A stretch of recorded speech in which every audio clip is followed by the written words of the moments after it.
We'll go ahead and get started. We may have a few others joining here in a little bit. But as we get into this, I'm going to go through and talk about what we're going to be seeing today. One, I'm going to be showing you a product demo of Emmersion.ai. So we're going to be showcasing our automated AI-driven language and skill assessment. And to be a little bit more formal on a description of what we do, Emmersion is very unique. We've changed the global paradigm on speaking ability testing for applicant screening. This is for like employee placement, progress training, and Emmersion has developed literally the world's first automated and adaptive AI speaking test. And what this is going to do is this is going to assess scores, and it's going to be able to diagnose with immediate results, saving corporate HR, human resource, a lot of time and money and effort. And it's also a fraction of the cost. So the areas that I'm going to be touching on today are going to discuss how this eliminates human subjectivity and inter-rater fallibility. Also how it reduces turnaround times for scheduling, conducting, and evaluating. Also providing levels of reliability you wouldn't otherwise have, and then delivers measurable and impactful return on investment. So as we look at how businesses operate and function, you're only as effective as the data and the information that you have. So as we get in and talk a little bit more about this, I'm going to be bringing in a little bit of a flavor on more of a global presence that companies have throughout the world, and where there may need to be some standards of speaking ability that we're going to be focusing on. So the first part of the demonstration, I'm going to be focusing on the user experience. So an applicant that wants to apply for a position, if there's language requirements, this is a perfect solution that can help out there. Once we're done with the user experience, I'm going to jump over to the admin side of it, where a recruiter, HR, or an admin would be able to go in and access that data and see those results in real time. And as I mentioned before, if you do have questions as we're going through this, feel free to click on that Q&A box. It should be pulling up on your screen.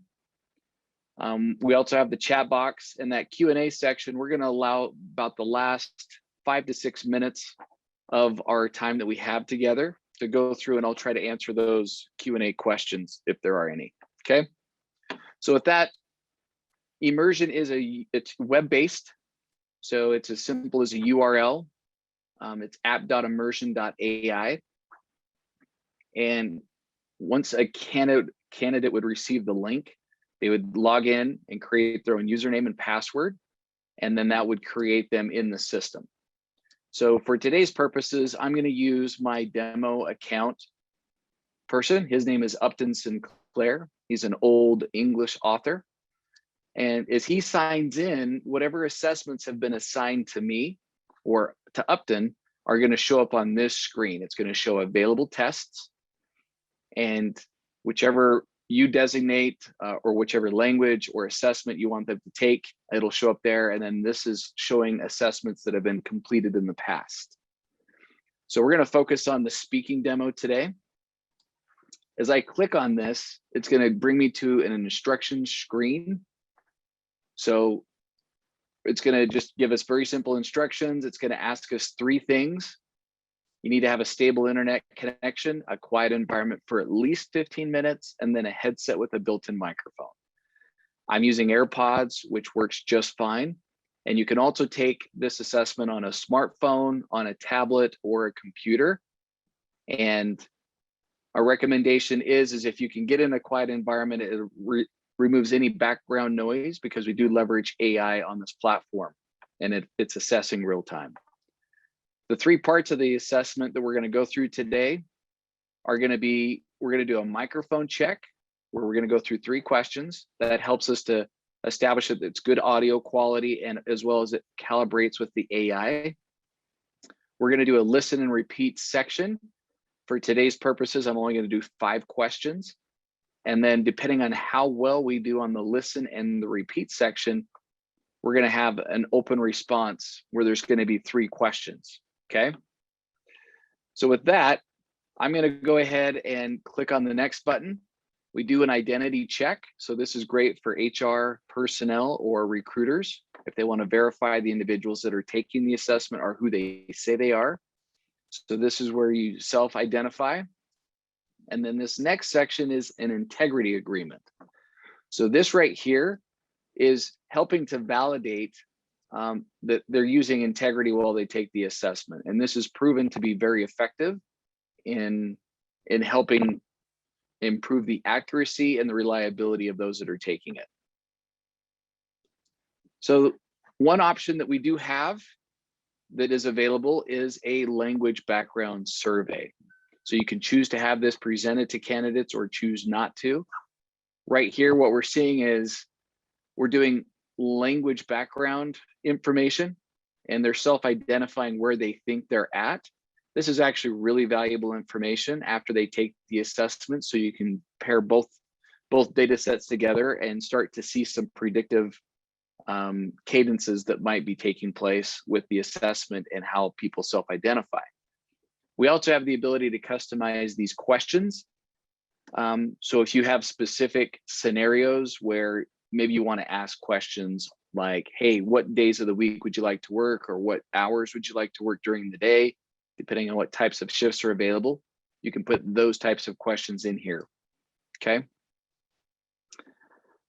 This is a video on instructions how to do the microphone check. I'm going to be essentially showing you and doing the video myself so that you'll see what we have here.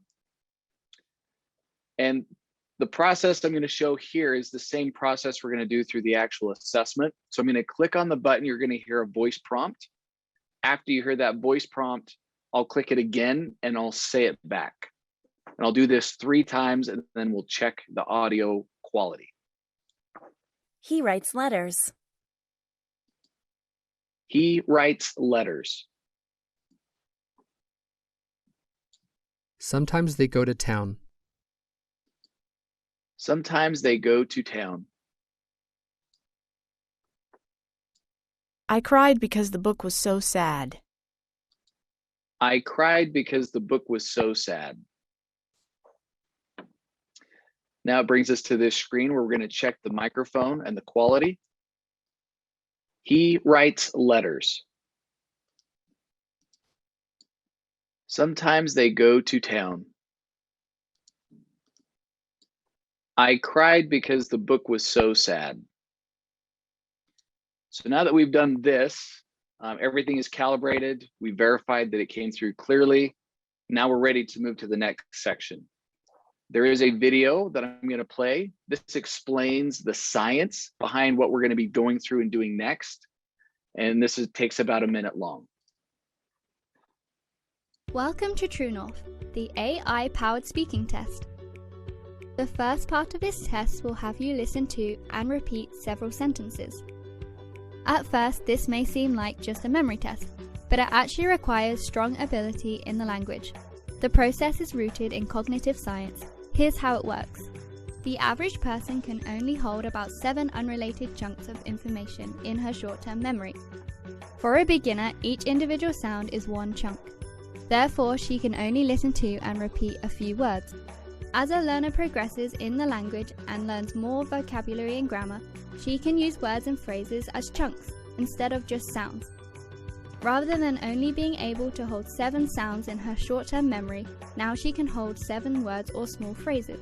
In the test, you will listen to and repeat a series of sentences that increase in length and difficulty.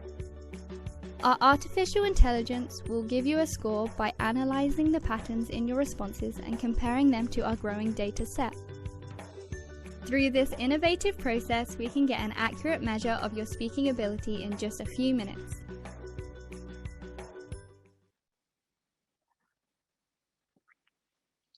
Welcome to TrueNorth, the AI-powered.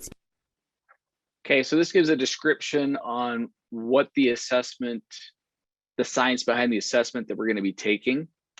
I want to explain a few more elements of this before I jump into that user experience. We're going to be going through a process which is called elicited imitation. It's more of a listen and repeat. And what we're doing is we're able to assess somebody at a beginner level all the way to a superior or advanced level of speaking ability. So take, for example, myself, I'm a native English speaker. I've lived in the US my entire life. I took 4 years of Spanish, but it's not something that I do on a regular basis. And so what's happening is with a secondary language, it's pulling on that short-term memory. And we're using some AI and some calibration to really assess somebody's speaking ability and their proficiency. So as we go in and do this, feel free to observe. And if you have questions, feel free to put it in the Q&A, and we'll try to get those answered as we go through this, okay? And these are going to be somewhat progressive. So one of the unique things about this assessment, as a candidate goes through and does it, it's set up to where it's fully adaptive. And what I mean by that is it's calibrated and it gets up to that person's skill ability very quickly. And the assessment will change based off of how well they do or how poorly they do. And so the assessment can be anywhere from 12 to 22 questions, depending on how they're adjusting to the calibration and how proficient they are in the language, or how unproficient they are in the language. It'll show. So how we're going to illustrate this is I'm going to show a progressive option. There's 5 questions here. So the first one's going to be very simple. The 5th one's going to be very challenging. This is just a description on how challenging the questions can get. So I'll do this, and then we'll go through all 5 of these. Joe writes poetry. Joe writes poetry. When he's racing, he's very fast. When he's racing, he's very fast. I was going to run a mile, but then the phone rang. I was going to run a mile, but then the phone rang.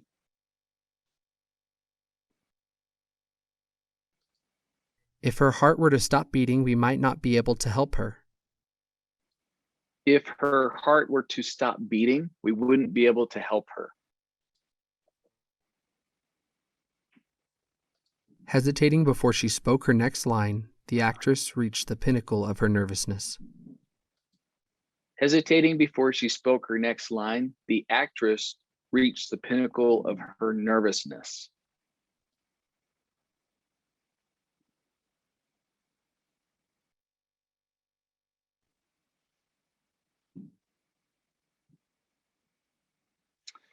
So that's the listen and repeat section. So depending on how well I did on that section will determine what types of open response questions will be presented to me in this next section. So right here, what we're doing is the scores are already populated for my speaking proficiency. So those won't populate till the very end. But this next section is a way for a recruiter to basically come in and validate how this person speaks, how maybe they can interact with a customer or a client, or think on their feet very quickly. So I'm going to jump into this. The first one's going to be a warm-up question. So this one says, what is your favorite book and why? So I can think about it for a minute, and then I can jump in here and talk about it. I have really enjoyed the book called The Intimate Lives of the Founding Fathers, which gives me an in-depth look at how the United States was established with the founding fathers and what they went through to make it possible. And I won't go into too much detail on these. I want to make sure we give ourselves enough time here at the end to have some dialogue and to communicate a little bit. So this one says, how would eradicating poverty from the world impact everyday life? What changes would be most noticeable from society and the economy? Eradicating poverty from the world has an impact on everyday life because certain people are living in different circumstances, whether it's good or bad. And if we're able to eliminate that poverty, we're able to bring everybody up into a quality of life and a state of living that's enjoyable for everybody. And then we'll do this last one. And some things to note here, if you are a recruiter, if you're HR, This gives you a chance to see how individuals communicate and how they can stay on task with a question that's being asked. So this last one, if you were the owner of your local market, what changes would you make? Defend why you would make these changes. I would provide ice cream trucks for the local neighborhoods, and we'd sit down and have social hour every day, enjoying ice cream and talking to each other.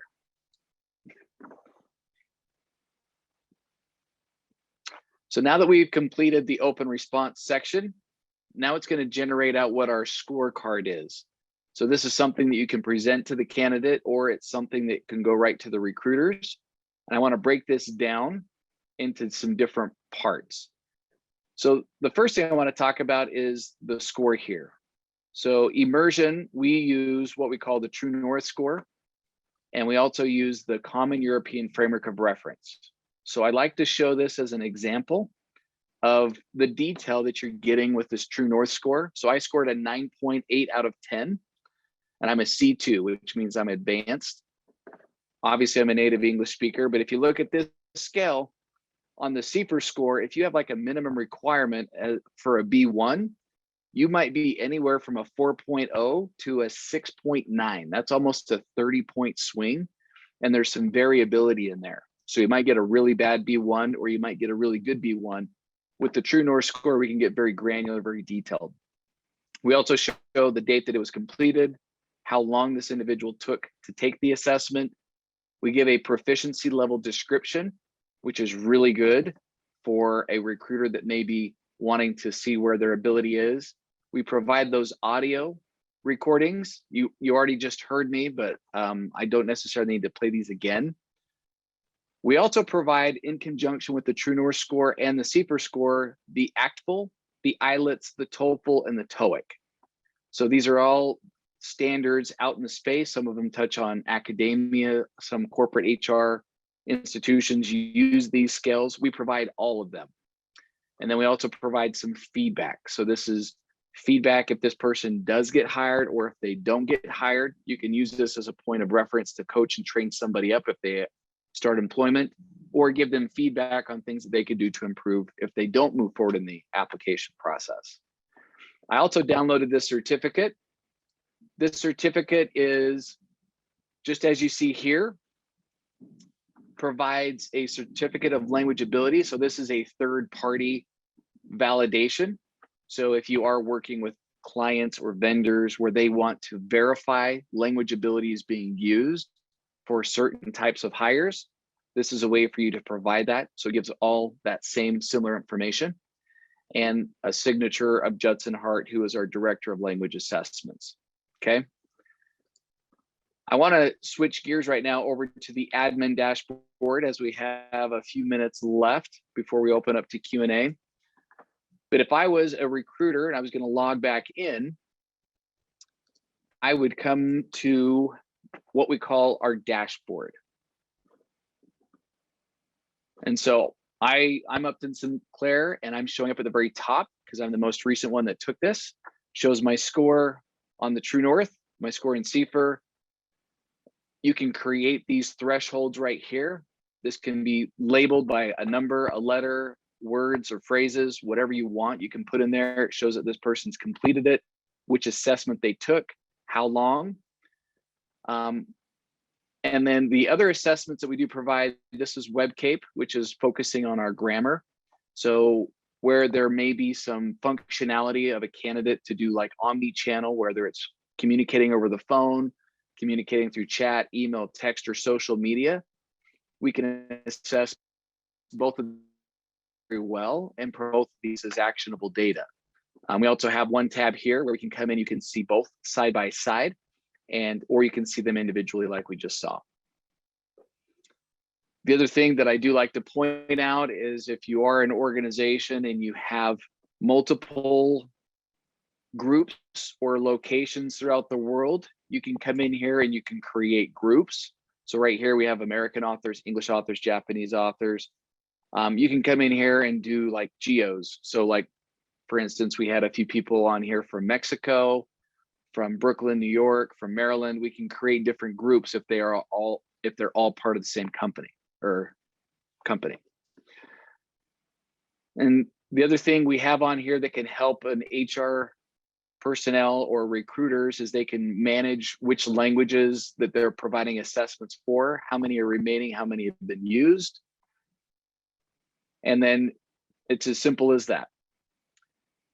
I want to kind of pause right here. I want to make sure we give ourselves at least 5 minutes to have some Q&A or some discussions, and hopefully answer any questions that there may be on kind of what was observed today and how this might be applicable.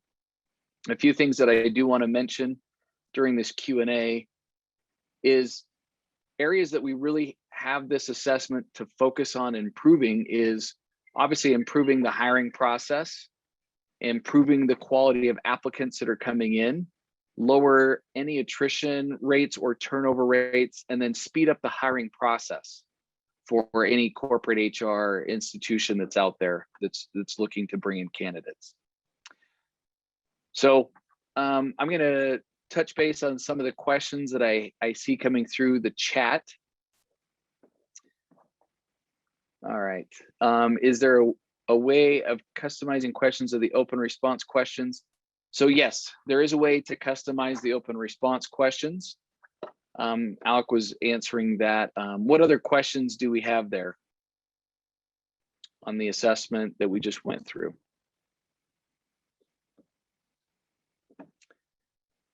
So Hendy, I'd like to see some validation if you're willing to share. Would you like to clarify on what type of validation you're looking for?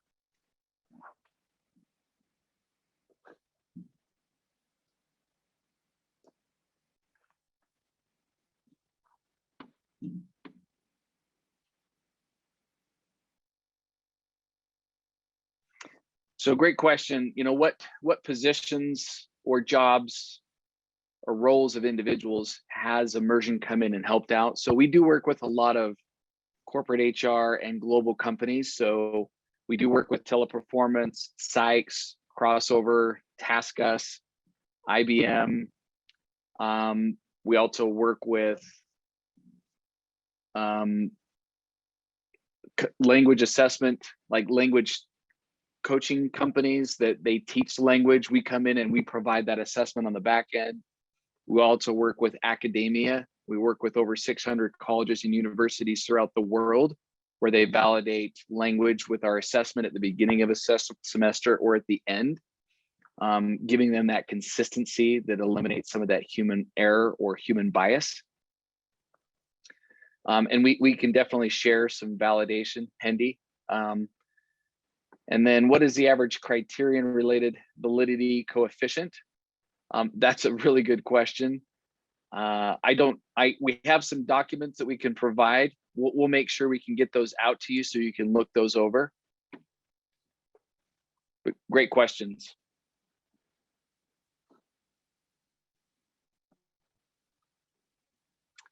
And any other questions? We have a few minutes left. I want to make sure that the assessment, as we went through it today, makes sense, and you're able to kind of see. One thing I do like to touch on is if you are using an ATS system, like say ADP, Workday, other portals, hiring portals, you do have the ability where we can do some integration through open APIs where we can push and pull data, and all the data that you're seeing from the dashboard would be housed in there. And then I believe we are right up to our timeline on this. I appreciate everybody that was able to join today. We're hoping that this was beneficial and potentially makes sense in maybe your types of environment where you're trying to do. And we'll be following up with everybody after this session with additional information. Thank you, everybody.